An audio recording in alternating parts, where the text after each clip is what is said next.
Unboxing করেছেন লাগে দেখি।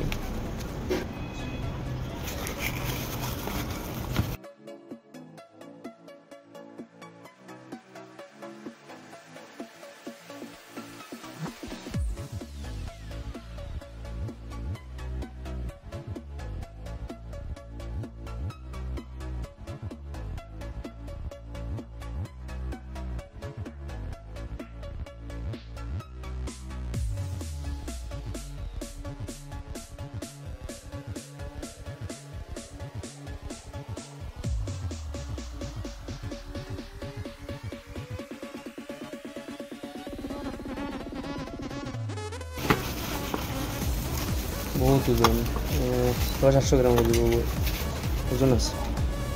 ওই লগে লাইট পুরা মানে পাওয়ার ব্যাংক হিসাবে আর মোবাইল চার্জ হইবে দিয়া পুরা টাইপ সি দিবা আছে। ওজন বহুত বেশ, বিদেশি লাইট তো মানে পাওয়ার আছে বহুত বেশ। ও জুম করা ওগুদ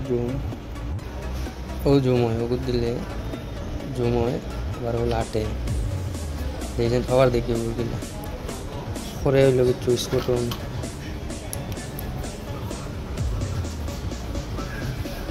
বর্তমানে লাইট আর এই হর্ষটা দেখা যায় না, বহুত পাওয়ার আছে,